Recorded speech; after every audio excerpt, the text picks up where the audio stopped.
चलो बेटा। Hello, good evening student.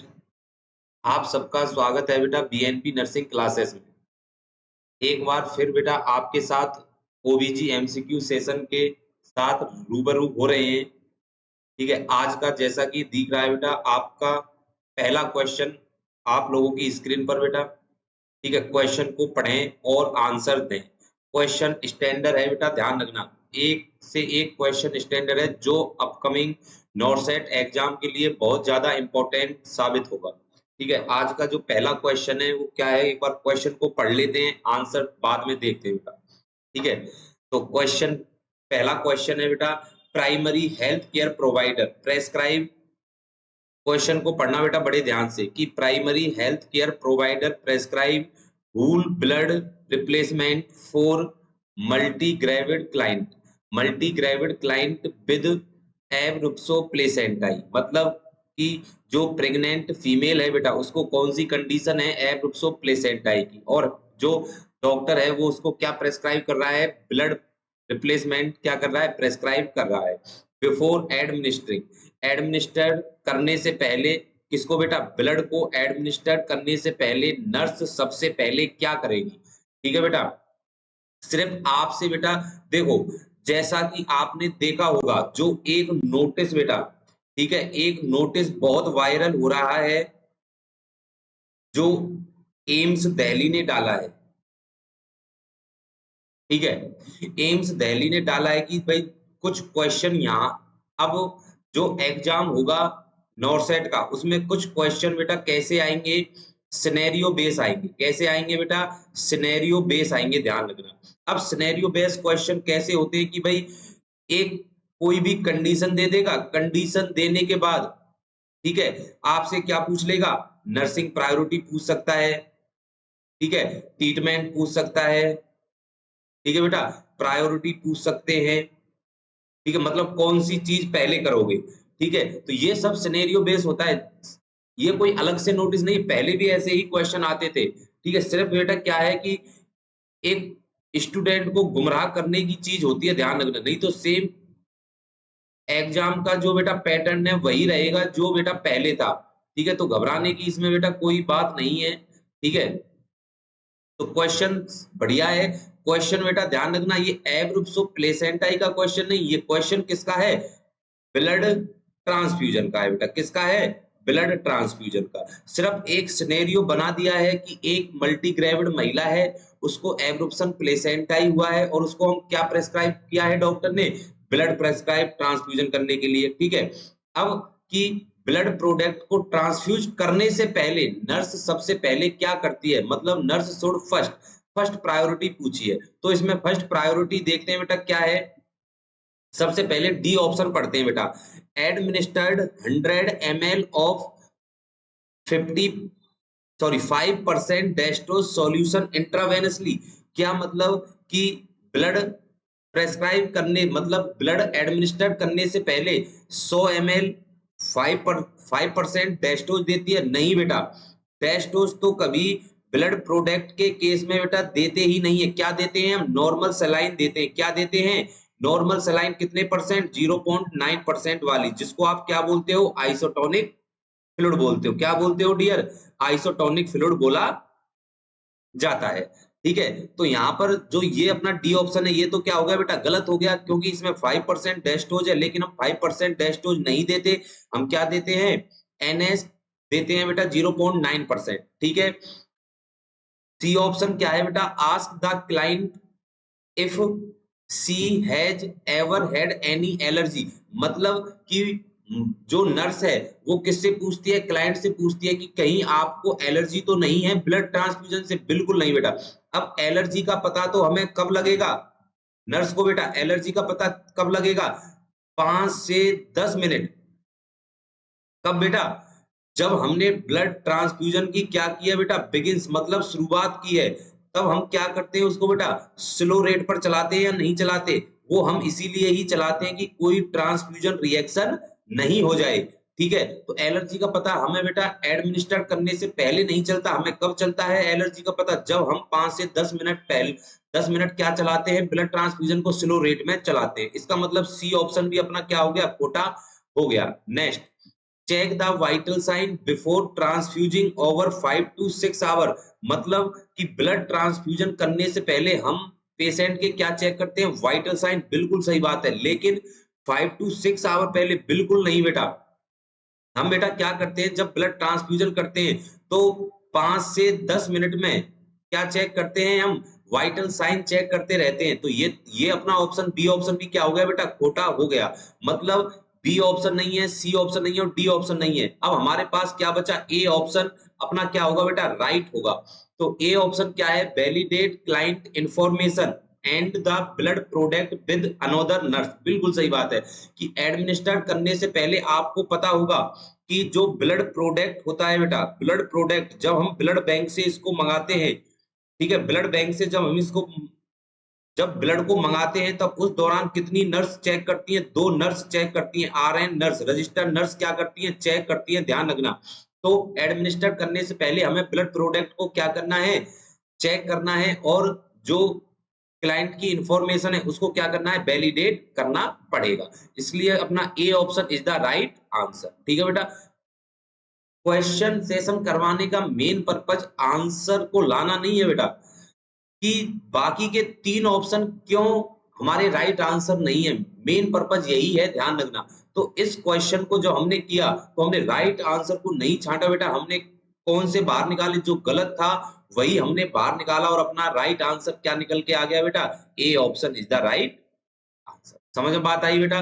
ठीक है, तो नेक्स्ट क्वेश्चन की तरफ मूव करते हैं बेटा, और ये रहा नेक्स्ट क्वेश्चन आपकी स्क्रीन पर बेटा। क्वेश्चन को पढ़ना और आंसर देना, बहुत ही इंटरेस्टिंग क्वेश्चन है बेटा, कि which action should the nurse take first, मतलब कि जो नर्स है सबसे पहले कौन सा एक्शन लेगी, वैन जब एडमिटिंग हुआ है मल्टी ग्रेविड क्लाइंट, और कितने वीक की प्रेगनेंसी है, 36 वीक की प्रेगनेंसी है, और उसको क्या डायग्नोस हुआ है बेटा, एब्रुप्शन प्लेसेंटाई। क्या डायग्नोस हुआ है, एब्रुप्शन प्लेसेंटाई डायग्नोस हुआ है।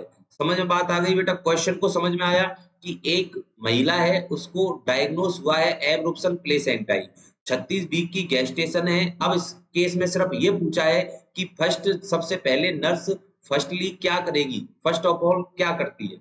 तो ए ऑप्शन क्या कहता है बेटा, prepare the client for vaginal examination. नहीं बेटा, 36 वीक की गेस्टेशन है, वेजाइनल एग्जामिनेशन नहीं करते बेटा।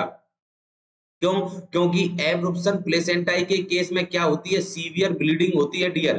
क्या होती है, सीवियर ब्लीडिंग होती है, और ब्लीडिंग के केस में हम क्या वेजाइनल एग्जामिनेशन करेंगे? नहीं। मतलब ए ऑप्शन तो अपना क्या हो गया बेटा, खोटा हो गया।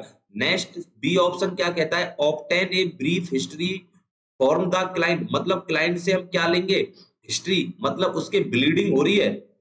अब यहां पर सुनना बेटा, ब्लीडिंग हो रही है और हम पेशेंट से क्या ले रहे हैं, हिस्ट्री कलेक्ट कर रहे हैं। क्या कर रहे हैं बेटा, हिस्ट्री कलेक्ट कर रहे हैं। तो ये कहां की बात है, ये तो बेटा बिल्कुल गलत बात है। मतलब नर्सिंग स्टाफ अभी बेटा उसको बहुत ज्यादा पढ़ाई की जरूरत है। ठीक है, ब्लीडिंग होने के दौरान अगर वो पेशेंट से हिस्ट्री कलेक्ट करता है, बात करता है, तो अभी वो पढ़ा लिखा नर्सिंग स्टाफ नहीं है। ध्यान रखना, जो बी ऑप्शन को राइट करेगा। मतलब बी ऑप्शन भी क्या हो गया बेटा, यहाँ पर अपना खोटा हो गया। नेक्स्ट डी ऑप्शन पढ़ते हैं, prepare the client for an ultrasound, मतलब कि पेशेंट को किसके लिए हम प्रिपेयर कर रहे हैं, अल्ट्रासाउंड के लिए। क्यों करोगे भाई अल्ट्रासाउंड? यहाँ पर जो बहुत से बच्चे बेटा क्या लगा के आएंगे, डी ऑप्शन। पर मेरे को आप ये बता दो कि भाई अल्ट्रासाउंड करते हैं, भाई कब करते हैं, जब हमें डायग्नोस नहीं हुआ है। अब क्वेश्चन में दे रखा है कि डायग्नोसिस ऑफ एब्रुप्शन प्लेसेंटाई, जब हमने डायग्नोस कर ही रखा है, और डायग्नोस क्या बना है हमारा बेटा, एब्रुप्शन प्लेसेंटाई, तो उसके बावजूद आप अल्ट्रासाउंड क्यों कर रहे हो? तो मतलब डी ऑप्शन भी अपना क्या हो गया, खोटा हो गया। मतलब आपके पास बचा कौन सा ऑप्शन बेटा, सी ऑप्शन। इसका मतलब सी ऑप्शन ही क्या होगा हमारा, राइट होगा। Insert the large gauge intravenous catheter, बिल्कुल सही बात है कि हमें क्या लगाना है बेटा, वहां पर सिर्फ नर्सिंग स्टाफ की फर्स्ट प्रायोरिटी पूछ रही है, और हमें क्या लगाना है, आईवी लाइन लगानी है। क्या लगानी है बेटा, आईवी लाइन लगाना है, कैनुला लगाना है। ठीक है, कैनुला लगाकर हमें क्या देना है बेटा, पेशेंट को ब्लड देना है और फ्लूइड देना है। इसका भाई क्यों देना है, क्योंकि आपको पता है एब्रुप्शन प्लेसेंटाई के केस में क्या होती है, सीवियर ब्लीडिंग होती है।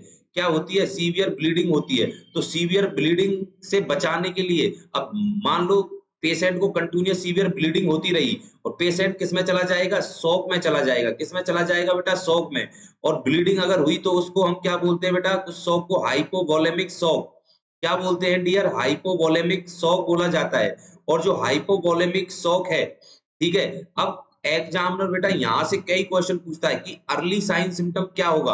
Early sign symptom of hypovolemic shock, early sign symptom होता है माय डियर बॉय टैकीकार्डिया। क्या होता है, टैकीकार्डिया अर्ली साइन सिम्टम होता है। नेक्स्ट क्वेश्चन यहाँ से पूछा जाता है लेट साइन सिम्टम क्या होगा हाइपोवोलेमिक शॉक का। आंसर होगा बेटा decrease urine output, decrease urine output, ठीक है। या आप बोल सकते हो ओलिगो यूरिया। क्या होगा, ओलिगो यूरिया। और ओलिगो यूरिया किसको बोलते हैं कि less than 30 ml per hour से क्या आए, कम आए, या लेस देन 400 ml पर 24 आवर से क्या आए, कम आए। दोनों ही क्या है बेटा, ओलिगो यूरिया कहलाते हैं। समझ में बात आई। तो इस क्वेश्चन का अपना जो राइट आंसर था वो क्या था बेटा, सी था, कि हमें आईवी कैन्युला लगाना है। ठीक है, क्यों, पेशेंट की सीवियर ब्लीडिंग होगी तो पेशेंट को शॉक से बचाने के लिए हम क्या लगाते हैं बेटा, फ्लूइड या ब्लड पेशेंट को चढ़ाया जाता है। मतलब कि C option is the right answer. समझ में बात आई बेटा। बताओ दूसरे क्वेश्चन में भी मजा आया या नहीं आया बेटा। चलो नेक्स्ट क्वेश्चन की बात करते हैं। और नेक्स्ट क्वेश्चन ये रहा बेटा आपकी स्क्रीन पर। ठीक है, क्वेश्चन को बड़े ध्यान से पढ़ें और आंसर दें बेटा। बहुत ही बढ़िया क्वेश्चन है। क्वेश्चन क्या है कि एक प्राइमरी ग्रेविड क्लाइंट है, ठीक है, एक प्राइमरी ग्रेविड क्लाइंट है, 36 वीक की गेस्टेशन है और उसके क्या हुआ है, pre mature rupture of membrane, मतलब कि टाइम से पहले ही क्या हो गई है, मेम्ब्रेन रप्चर हो गई है, जिसको क्या बोलते हैं, PROM, premature rupture of membrane. ठीक है, नेक्स्ट पढ़ते हैं, is to be discharge home on bed rest with follow up by the nurse after instruction about care while at home, which client statement indicate effective teaching।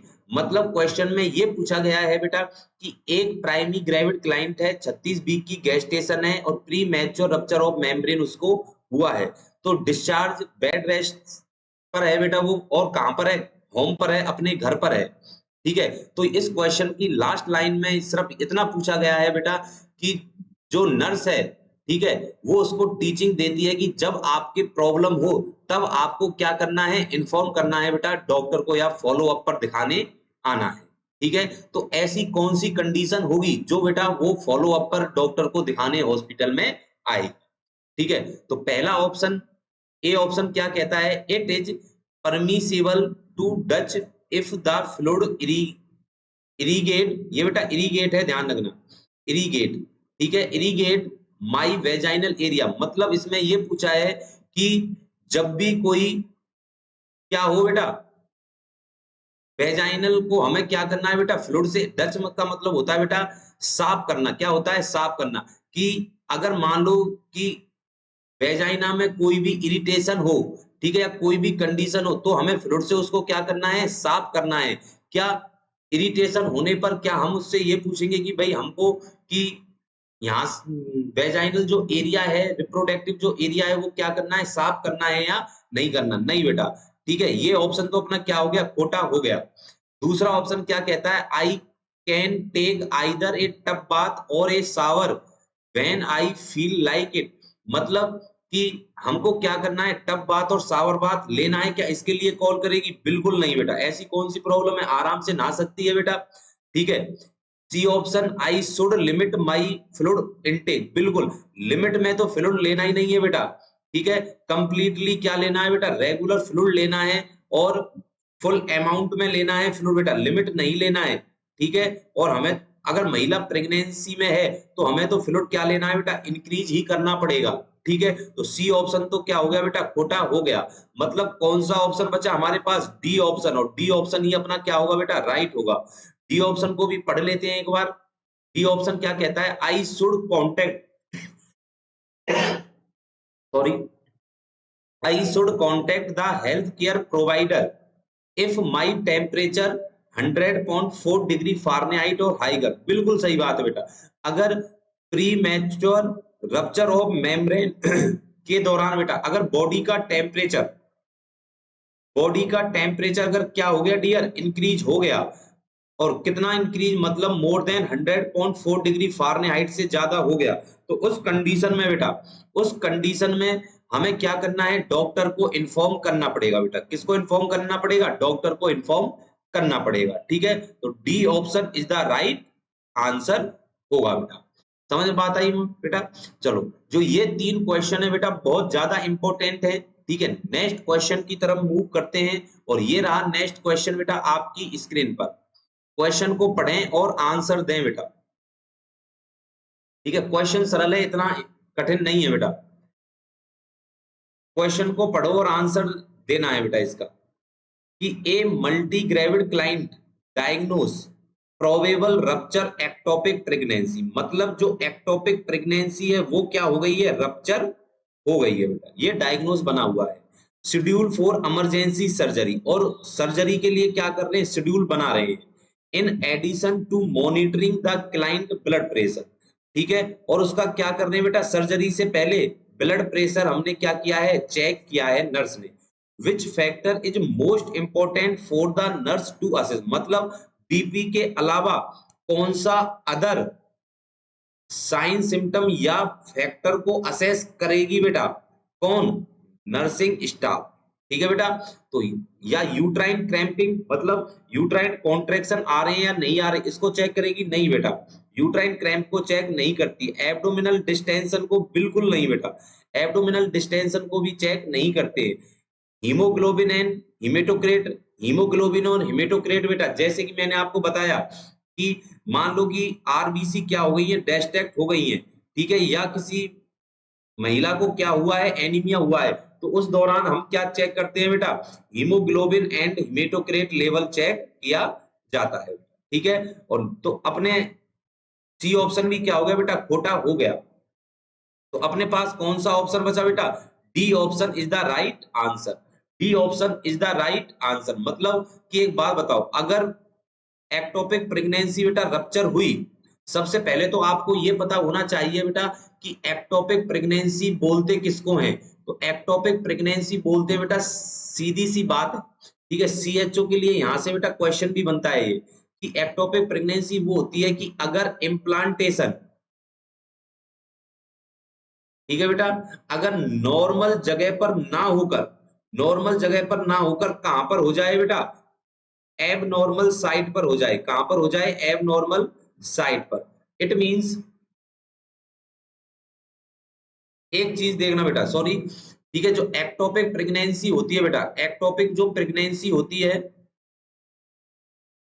ठीक है बेटा, अब मैंने ये बताया कि भाई इम्प्लांटेशन है जो नॉर्मल जगह पर ना होकर कहां पर हो जाए, एबनॉर्मल जगह पर। मतलब एबनॉर्मल जगह मतलब इम्प्लांटेशन कहां पर होता है, आपको पता होना चाहिए बेटा ये चीज। इम्प्लांटेशन होता कहां पर है, तो कहां पर होता है बेटा, यूट्रस के अंदर। अगर अब नॉर्मली तो कहां पर होगा, यूट्रस के अंदर। अगर अब हम बात करें एबनॉर्मल की, एबनॉर्मल अगर इम्प्लांटेशन हुआ तो वो कहां पर हो बेटा, आउटसाइड यूट्रस, यूट्रस के बाहर हो। कहाँ हो बेटा, यूट्रस के बाहर कहीं भी हो जाए सर, कहां पर, जैसे फेलोपियन ट्यूब में हो जाए, सर्विक्स पर हो जाए। ठीक है, तो इस कंडीशन को हम क्या बोलते हैं बेटा, एक्टोपिक प्रेगनेंसी। इस कंडीशन को हम क्या बोलते हैं, एक्टोपिक प्रेगनेंसी बोला जाता है, कि अगर यूट्रस के अलावा कहीं भी क्या हो, इम्प्लांटेशन हो, तो उस कंडीशन को हम क्या बोलते हैं my dear boy, ectopic pregnancy. ठीक है, अगर आपसे पूछे यहां से बेटा जो क्वेश्चन बनता है कि मोस्ट कॉमन एक्टोपिक प्रेगनेंसी कहां पर होती है, आंसर होगा फेलोपियन ट्यूब में। अगर स्पेशली पार्ट पूछ ले कोई कौन सा पार्ट है, तो आंसर होगा एम्प्यूला। आंसर क्या होगा बेटा, एम्प्यूला। ठीक है, नेक्स्ट क्वेश्चन जो यहां से बनता है बेटा, वो बनता है कि मोस्ट कॉमन कॉज क्या होता है, मोस्ट कॉमन कॉज क्या होता है, तो आंसर होगा बेटा कौन सा, पेल्विक इन्फ्लामेटरी डिजीज। अगर बार बार क्या हो रही है अगर बार बार उसको क्या हो रही है बेटा, पेल्विक इन्फ्लामेटरी डिजीज हुई है रिपीटेटिव उसमें, तो उस कंडीशन में क्या होगा बेटा, उसको एक्टोपिक प्रेगनेंसी के चांस हो सकते हैं। ठीक है बेटा, नेक्स्ट, और दूसरा कॉज क्या हो सकता है भाई, कोई महिला है बेटा, भाई मान लो कि किसी महिला ने क्या यूज की है, IUD intra uterine device use की है, तो इस कंडीशन में भी किसके चांस हो सकते हैं, एक्टोपिक प्रेगनेंसी के चांस हो सकते हैं बेटा। ठीक है, तो एक्टोपिक प्रेगनेंसी पर बेटा एक लेक्चर हम कंटिन्यू लेंगे। ठीक है, जो लेक्चर है एक बिल्कुल सेपरेट जो टॉपिक होगा हमारा वो एक्टोपिक प्रेगनेंसी पर ही होगा। ठीक है, अब यहाँ से जितने भी मैंने क्वेश्चन बताए वो हर एग्जाम में बनते हैं माय डियर बॉय, हर एग्जाम में क्वेश्चन क्वेश्चन एग्जाम की दृष्टि से बहुत ज्यादा इंपॉर्टेंट है। ठीक है, तो मैं बात कर रहा था बेटा, अगर मान लो कि एक्टोपिक प्रेगनेंसी क्या हो जाए, रप्चर हो जाए, क्या हो जाए माय डियर बॉय, रप्चर हो जाए, और रप्चर हो जाए तो क्या होगा, ब्लीडिंग होगी। ठीक है, और ब्लीडिंग के केस में महिला किस में जा सकती है, शॉक में, और शॉक में क्या होगा बेटा, बीपी तो क्या होता है, डिक्रीज होगा, और पल्स रेट क्या होगी, इंक्रीज होगी, पल्स रेट क्या होगी, इंक्रीज होगी। तो क्वेश्चन में बताया हुआ है कि हमने ब्लड प्रेशर तो चेक कर लिया, उसके अलावा क्या चेक करेंगे बेटा, हम पल्स रेट चेक करते हैं, ध्यान रखना। तो यहाँ पर जो आंसर होगा बेटा वो क्या होगा, D option is the right answer होगा बेटा, D option is the right answer होगा। ठीक है, नेक्स्ट क्वेश्चन की तरफ मूव करते हैं बेटा, और नेक्स्ट क्वेश्चन ये रहा आपकी स्क्रीन पर। चलो क्वेश्चन करने से पहले बेटा देख लेते हैं, देखो बेटा कि जो अपनी बीएनपी नर्सिंग क्लासेस है बेटा, ठीक है, नर्सिंग एजुकेशन जो क्लासेस है, ठीक है, जो हमारी बेटा मथुरा में है, ठीक है, जनकपुरी के अंदर बेटा जो हमारी नर्सिंग एजुकेशन क्लासेस हैं, ठीक है, जिस पर कंपटीशन की क्या कराई जाती है बेटा, तैयारी कराई जाती है, जो अपकमिंग एग्जाम वगैरह के लिए बहुत ज्यादा इंपॉर्टेंट साबित हो सकती है। ठीक है, और जो हमारी यूपी सीएचओ में भी बेटा, ठीक है, मतलब ऑल सीएचओ की तैयारी कराते हैं, नॉरसेट, ईएसआई, ठीक है, और ऑल नर्सिंग क्लासेस की तैयारी बेटा यहाँ पर कराई जाती है। जो हमारे रजिस्ट्रेशन नंबर है, ठीक है, इन पर आप कांटेक्ट कर सकते हैं। ठीक है, नेक्स्ट बढ़ते हैं बेटा आगे क्वेश्चन की तरफ, और ये रहा बेटा नेक्स्ट क्वेश्चन आपकी स्क्रीन पर। क्वेश्चन को पढ़ें और आंसर दें बेटा। ठीक है, बहुत इंपॉर्टेंट क्वेश्चन है, ध्यान रखना। ठीक है, क्वेश्चन, एक प्राइमरी ग्रेविड क्लाइंट है, और with class second heart disease, उसको मतलब कौन सी डिजीज है बेटा, हार्ट डिजीज हुई पड़ी है महिला को, और कौन सी डिजीज है, मतलब कौन सी स्टेज है, सेकंड स्टेज है। Who is visiting the clinic, और कहां पर आई है वो, क्लिनिक में दिखाने आई है, और कितने वीक की गेस्टेशन पर है बेटा, 8th वीक की गेस्टेशन पर है। टेल द नर्स, और नर्स से कहती है that she has been maintaining a low sodium, ठीक है, और उसके क्या हुआ पड़ा है, लो सोडियम है, ठीक है, और कैलोरी कितनी है, 1800 किलो कैलोरी डाइट है। विच instruction should the nurse give the client, मतलब कौन सा इंस्ट्रक्शन नर्स बेटा क्लाइंट को देगी। ठीक है, तो ऑप्शन को पढ़ें बेटा, हमारा जो मेन पर्पज है एमसीक्यू सेशन को कराना बेटा, वो मेन आंसर को लगाने के तुरंत बाद आगे बढ़ना नहीं है कि बाकी के 3 ऑप्शन क्यों नहीं है, वो चीज है बेटा। ठीक है, तो सबसे पहले एलिमिनेशन मेथड से हम बेटा उन ऑप्शनों को अलग करते हैं जो इस क्वेश्चन से मेल नहीं खाते बेटा। जैसे पहला ऑप्शन कैसा है बेटा कि avoid folic acid supplement to prevent megaloblastic anaemia, बिल्कुल नहीं कि प्रेगनेंसी के अंदर बेटा हम फॉलिक एसिड को क्या करते हैं, अवॉइड करते हैं, नहीं ऐसा नहीं है बेटा। भाई फॉलिक एसिड तो हमको क्या है बेटा, देना पड़ता है, फॉलिक एसिड डियर हमको क्या करना पड़ता है, देना पड़ता है। तो ध्यान रखना हम अवॉइड नहीं करेंगे, मतलब ए ऑप्शन तो क्या हो गया अपना खोटा हो गया बेटा। दूसरा severely restrict sodium intake through out the pregnancy, मतलब पूरी प्रेगनेंसी में हम सोडियम को रेस्ट्रिक्ट करते हैं, नहीं बेटा, यहाँ पर क्वेश्चन में ही दे के रखा है कि लो सोडियम है, तो हम सोडियम को बेटा रेस्ट्रिक्ट कैसे कर देंगे, इसका मतलब बी ऑप्शन भी अपना क्या हो गया बेटा, यहाँ पर खोटा हो गया। नेक्स्ट पढ़ते हैं टेक आयरन सप्लीमेंट, बिल्कुल सही बात है कि प्रेगनेंसी के अंदर हम महिला को क्या देते हैं डियर, आयरन सप्लीमेंट दिया जाता है, ठीक है, विद मिल्क, मिल्क के साथ। एनहेंस क्यों देते हैं कि भाई आयरन के एब्जॉर्प्शन को क्या करते, बढ़ाते, नहीं बेटा। ठीक है, सी ऑप्शन भी क्या है बेटा, गलत है, क्योंकि ध्यान रखना कि आयरन जब भी हम देते हैं बेटा किसके साथ देते हैं, तो ध्यान रखना ऑरेंज जूस के साथ दिया जाता है बेटा, किसके साथ, ऑरेंज जूस के साथ, लेमन के साथ। ठीक है बेटा, क्यों, क्योंकि इसमें क्या प्रेजेंट होती है, विटामिन सी प्रेजेंट होती है, क्या प्रेजेंट होती है, विटामिन सी। और ध्यान रखना कि ऑरेंज जूस के साथ जब हम आयरन को देते हैं तो आयरन का एब्जॉर्प्शन क्या होता है बेटा, इंक्रीज होता है, बेटर होता है, ध्यान रखना। और अगर हम मिल्क के साथ अगर हम आयरन को देते हैं, मिल्क के साथ डियर अगर हम आयरन को देते हैं तो एब्जॉर्प्शन क्या होता है, कम होता है। मतलब सी ऑप्शन भी क्या हो गया बेटा, अपना खोटा हो गया। Next D option, increase calorie intake to 2200 calorie daily to promote fetal growth. Very good बेटा, मतलब हम कितनी कैलोरी देते हैं बेटा, 2200 किलो कैलोरी हम महिला को बेटा देते हैं, जिससे क्या हो, फीटल की ग्रोथ क्या हो बेटा, प्रमोट हो। मतलब D option is the right answer. देख लो बेटा, हमने मेन राइट आंसर को नहीं छेड़ा बेटा, हमने सिर्फ एलिमिनेशन मेथड से जो 3 ऑप्शन मेल नहीं खा रहे थे उन ऑप्शनों को क्या किया, एलिमिनेट किया, और अपना राइट आंसर क्या निकल के आया बेटा, D option is the right answer. समझ में बात आई बेटा। चलो नेक्स्ट क्वेश्चन की तरफ मूव करते हैं बेटा, और नेक्स्ट क्वेश्चन ये रहा आपकी स्क्रीन पर। ठीक है, क्वेश्चन को पढ़ें और आंसर दें बेटा। क्वेश्चन की लेंथ पर मत जाना बेटा, कि क्वेश्चन की लेंथ पर मत जाना, क्वेश्चन सारे एक से एक बेटा बेटर है, अपकमिंग नॉर्सेट एग्जाम के लिए बहुत ज्यादा इंपॉर्टेंट है। ठीक है, तो क्वेश्चन को पढ़ते हैं और आंसर निकालते हैं बेटा कि इसका आंसर क्या है। During a schedule caesarean birth, मतलब कि एक महिला है और वो क्या है, प्राइमरी ग्रेविड क्लाइंट है, उसकी क्या होनी है, सिजेरियन होना है बेटा।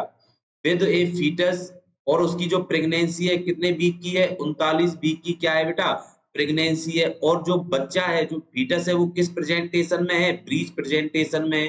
तो neonatologist is present in the operating room, मतलब डॉक्टर कहां पर है, ऑपरेटिंग रूम में है। Nurse explain to the client, client को एक्सप्लेन करती है, the neonatologist is present because neonate born by cesarean birth, क्योंकि सिजेरियन बर्थ से क्या क्या होगा बेटा, नियोनेट मतलब बेबी होगा, और उसके कारण नियोनेटोलॉजिस्ट को क्या करती है बेटा, वो वहां पर एक्सप्लेन करती है। Tend to have an increase incidence of which problem, मतलब सिर्फ आपसे ये क्वेश्चन पूछा है कि अगर बेबी बेटा फीटस एलएससीएस से हुआ, मतलब डिलीवरी अगर एलएससीएस से हुई, तो उसके बेबी में, ठीक है बेटा, न्यूबॉर्न में कौन सी प्रॉब्लम होगी बेटा, कौन सी प्रॉब्लम होगी, वो आइडेंटिफाई हमें सिर्फ यहाँ पर करना है। भाई क्या करना है, कंजेनाइटल एनोमली, बिल्कुल। मतलब कि अगर सिजेरियन सेक्शन कर रहे हैं तो इसका मतलब क्या है कि बच्चे को कंजेनाइटल एनोमली है, बिल्कुल नहीं होगा बेटा, ध्यान रखना। कंजेनाइटल एनोमली किस कंडीशन में होती है बेटा, भाई माँ प्रेगनेंसी में, भाई मान लो कि कोई भी एबनॉर्मलिटी है, प्रेगनेंसी में क्या करती है बेटा, प्रेगनेंसी में स्मोकिंग वगैरह करती है, ठीक है, एल्कोहल लेती है, ठीक है, उस कंडीशन में क्या होगा बेटा, स्मोकिंग अगर करती है या अल्कोहल लेती है तो उस कंडीशन में उसके फीटस पर क्या होगा बेटा, अफेक्ट पड़ता है, ध्यान रखना, उसके फीटस पर क्या पड़ता है, अफेक्ट पड़ता है। तो मतलब ए ऑप्शन भी क्या हो गया, अपना खोटा हो गया। नेक्स्ट ऑप्शन क्या है, पल्मोनरी हाइपरटेंशन, कि बच्चे को क्या हो जाएगा, पल्मोनरी हाइपरटेंशन हो जाएगा, बिल्कुल नहीं बेटा। पल्मोनरी हाइपरटेंशन जो होता है बच्चे को, ठीक है बेटा, पल्मोनरी हाइपरटेंशन कौन सी कंडीशन में होगा, कौन सी कंडीशन में होता है बेटा, तो पल्मोनरी हाइपरटेंशन बच्चे को कौन सी कंडीशन में होगा, तो ध्यान रखना कौन सी कंडीशन में बेटा, डक्टस जो यहाँ से भाई राइट वेंट्रिकल से कौन सी पल्मोनरी आर्टरी निकलती है, और लेफ्ट वेंट्रिकल से क्या निकलता है बेटा, एरोटा निकलता है, क्या निकलता है, एरोटा निकलता है। और जब ये क्या होते हैं बेटा, आपस में कनेक्ट होते हैं, तो इस कंडीशन को हम क्या बोल देते हैं बेटा, पेटेंट डक्टस आर्टरियोसिस, क्या बोल देते हैं, पेटेंट डक्टस आर्टरियोसिस। अगर किसी भी कारणवश बेटा, अगर किसी भी कारणवश ये पहले ही क्या हो जाए, ऑब्स्ट्रक्शन हो जाए, यहाँ पर बेटा क्या हो जाए, ऑब्स्ट्रक्शन हो जाए, तो पल्मोनरी आर्टरी में क्या हो जाएगा बेटा, प्रेशर पड़ जाएगा, जिसके कारण क्या होगा, पल्मोनरी हाइपर टेंशन होगा। मतलब अब इसमें तो ये तो क्या है, पल्मोनरी हाइपर टेंशन का रीजन है बेटा। अब एक बात बताओ, अगर बेटा फीटस डिलीवरी किससे हुई है, एलएससीएस से हुई है, क्या उसके बच्चे को पल्मोनरी हाइपरटेंशन हो सकता है, बिल्कुल नहीं। मतलब बी ऑप्शन भी क्या हो गया बेटा, खोटा हो गया। Next, meconium aspiration syndrome. और मेकोनियम एस्पिरेशन सिंड्रोम ध्यान रखना बेटा ब्रीच प्रेजेंटेशन में बहुत कम देखने को मिलता है। मेकोनियम का मतलब कि अगर बच्चा माँ के पेट में ही फर्स्ट स्टूल पास कर जाए बेटा, उसको हम क्या बोलते हैं, मेकोनियम बोलते हैं। और उस मेकोनियम को बच्चा क्या कर ले बेटा, एस्पिरेट कर ले, क्या कर ले, एस्पिरेट कर ले, तो कंडीशन क्या बन जाएगी, मेकोनियम एस्पिरेशन सिंड्रोम। मतलब बी सी ऑप्शन भी क्या हो गया बेटा, खोटा हो गया। जो अपना राइट आंसर है बेटा वो क्या है, D is the right answer, respiratory distress syndrome.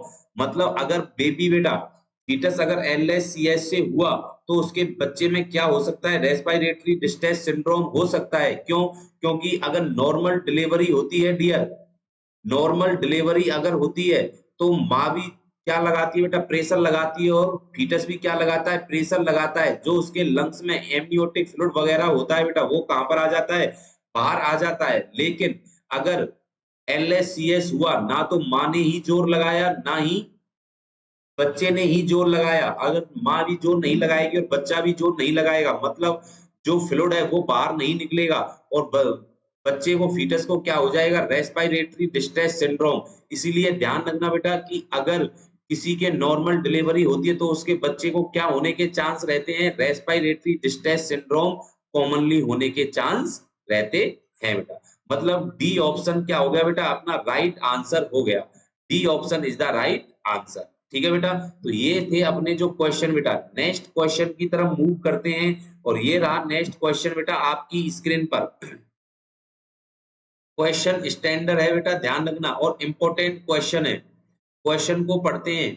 Question है, ए मल्टी ग्रेविड क्लाइंट, मतलब एक महिला है और वो क्या है, कई बार प्रेग्नेंट हो चुकी है। मतलब डायग्नोस क्या बनता है, क्रोनिक हाइपरटेंशन है उस महिला को, is now in pre term labour. और महिला किस में है, प्री टर्म लेबर में है। और कितने वीक की प्रेग्नेंट है, 32 वीक की प्रेगनेंसी में है। Health care provider has prescribe magnesium sulphate. और जो डॉक्टर है उसने क्या प्रेस्क्राइब किया है बेटा, मैग्नीशियम सल्फेट प्रेस्क्राइब किया है। विच assessment finding indicate intend therapeutic effect. सिर्फ इसमें इस क्वेश्चन में बेटा इतना पूछा है कि मैग्नीशियम सल्फेट हम क्यों देते हैं, मतलब इसका पर्पज क्या है, थेराप्यूटिक इफेक्ट क्या होगा, सिर्फ ये बताना है बेटा इस क्वेश्चन में। और मैं आपको बता दूं बेटा जो MgSO4 है ये क्या होती है बेटा, एक टोकोलाइटिक एजेंट भी है। क्या है, टोकोलाइटिक एजेंट, जो क्या करती है बेटा, प्री टर्म लेबर को क्या करती है बेटा, डिले करती है। क्या करती है, डिले करती है। या फिर आप कह सकते हो कि यूट्राइन कॉन्ट्रैक्शन है उनको क्या करती है, इनहिबिट करती है। यूट्राइन कॉन्ट्रैक्शन को क्या करती है, इनहिबिट करती है। तो सिर्फ आपको इसमें पर्पस ढूंढना है, इसका थेराप्यूटिक इफेक्ट ढूंढना है कि भाई मैग्नीशियम सल्फेट क्यों देते हैं। पहला ऑप्शन पढ़ते हैं बेटा, decrease in fetal heart rate acceleration. क्या फीटल हार्ट रेट को कम करने के लिए हम क्या देते हैं बेटा, मैग्नीशियम सल्फेट। नहीं, मैग्नीशियम सल्फेट बेटा फीटल हार्ट रेट को डिक्रीज करने के लिए बिल्कुल भी नहीं देते। डिक्रीज, बी ऑप्शन क्या कहता है, decrease in frequency and number of contraction. ध्यान रखना, decrease in frequency and number of contraction को कम करने के लिए बिल्कुल भी नहीं बेटा। कॉन्ट्रैक्शन को कम करने के लिए बेटा ध्यान रखना हम देते हैं, लेकिन एक ऑप्शन देख लेना बेटा अभी, बाकी के और ऑप्शन पढ़ लेते हैं कि सी ऑप्शन क्या कहता है, decrease in maternal blood pressure rate. मतलब कि माँ के बीपी को कम करने के लिए हम क्या देते हैं, मैग्नीशियम सल्फेट। नहीं बेटा, मैग्नीशियम सल्फेट बीपी को कम करने के लिए बिल्कुल भी नहीं दी जाती। D option, decrease in maternal respiratory rate. क्या रेस्पिरेटरी रेट को कम करने के लिए, नहीं बेटा, रेस्पिरेटरी रेट भी क्या नहीं होती, मैग्नीशियम सल्फेट से कम नहीं होती। ठीक है, मतलब इसकी टॉक्सिसिटी हो जाएगी तब हो सकती है, ध्यान रखना। लेकिन हमें तो थेराप्यूटिक इफेक्ट पूछा है, मतलब ए ऑप्शन नहीं हो सकता, सी नहीं हो सकते और डी नहीं हो सकते। मतलब अपना जो ऑप्शन यहाँ पर बचा कौन सा बेटा, B option is the right answer. मतलब decrease in frequency and number of contraction. तो मैंने अभी आपको बताया था बेटा कि MgSO4 कैसी है, एक टोकोलाइटिक एजेंट है और प्रीटर्म लेबर को डिले करने के लिए दी जाती है, ध्यान रखना बेटा। या फिर आप बोल सकते हो कि यूट्राइन कॉन्ट्रैक्शन को इनहिबिट करने के लिए क्या करते हैं बेटा, हम ये मेडिसिन देते हैं। ठीक है, तो मतलब B option is the right answer. B option क्या होगा बेटा, यहाँ पर राइट आंसर होगा। ठीक है बेटा, नेक्स्ट क्वेश्चन की तरफ मूव करते हैं बेटा। और नेक्स्ट क्वेश्चन ये रहा आपकी स्क्रीन पर बेटा। क्वेश्चन इंपॉर्टेंट है और बढ़िया क्वेश्चन है बेटा, ध्यान रखना। क्वेश्चन को पढ़ें और आंसर दें कि ए प्राइमरी ग्रेविड क्लाइंट है, इन अर्ली लेबर में है और उसको क्या है, एब्रुप्शन प्लेसेंटाई है, डेवलप डीआईसी, और उसको क्या हुआ है, डीआईसी हुआ है, disseminated intravascular coagulation, which agent should the nurse expect the health care provider to prescribe। मतलब सिर्फ ये पूछा है इस क्वेश्चन में कि डीआईसी के लिए हम कौन सी ड्रग देते हैं। मैग्नीशियम सल्फेट नहीं बेटा, टोकोलाइटिक एजेंट है तो इसमें ये काम नहीं करती है। वारफेरिन सोडियम, ये कौन सी होती है बेटा, ओरल एंटीकोगुलेंट होती है। क्या होती है, ओरल एंटीकोगुलेंट होती है। और अगर इसकी टॉक्सिसिटी हो जाए तो इसका एंटीडोट होता है डियर, इसका एंटीडोट क्या होता है, विटामिन के होता है, या फिर पेशेंट को क्या चढ़ा दो, फ्रेश ब्लड चढ़ा दो। क्या चढ़ा दो, फ्रेश ब्लड चढ़ा दो बेटा। मतलब बी ऑप्शन भी क्या है बेटा, खोटा हो गया। डी ऑप्शन मेपेरिडिन हाइड्रोक्लोराइड, क्या मेपेरिडिन हाइड्रोक्लोराइड ये कौन सी होती है बेटा, तो ध्यान रखना ये ड्रग ऑफ चॉइस भी आप बोल सकते हो बेटा। किसमें, पैनक्रिएटाइटिस में। किसमें बेटा, पैनक्रिएटाइटिस में ड्रग ऑफ चॉइस मेपेरिडिन हाइड्रोक्लोराइड। जब पैनक्रिएटाइटिस में सीवियर पेन होता है तो पेन को कम करने के लिए कौन सी मेडिसिन, मेपेरिडिन हाइड्रोक्लोराइड दी जाती है। ठीक है, मतलब डी ऑप्शन भी अपना क्या हो गया बेटा, खोटा हो गया। तो राइट आंसर क्या बचा बेटा अपना, फ्रेश फ्रोजन प्लाज्मा। मतलब कोगुलेशन कंडीशन है तो इसको इनहिबिट करने के लिए या कम करने के लिए कौन सी मेडिसिन दी जाती है, फ्रेश फ्रोजन प्लेटलेट्स दी जाती है। ध्यान रखना, मतलब C option is the right answer. ठीक है बेटा। तो नेक्स्ट आप कमेंट में, आपको बेटा एक क्वेश्चन पूछते हैं तो इसका आंसर आपको कमेंट में देना है कि फ्रेश फ्रोजन प्लाज्मा को कितने डिग्री टेम्परेचर पर स्टोर किया जाता है बेटा। इसका आंसर बेटा आपको कमेंट बॉक्स में लिखना है। इसका आंसर कहां पर लिखना है, कमेंट बॉक्स में लिखना है। ठीक है, तो क्वेश्चन का आंसर देना है बेटा कमेंट बॉक्स में। ठीक है, आज के लिए इतना ही बेटा। नेक्स्ट फिर मिलते हैं एक नई वीडियो के साथ, एक नए एमसीक्यू सेशन के साथ। तब तक के लिए बेटा ओके बाय, थैंक यू।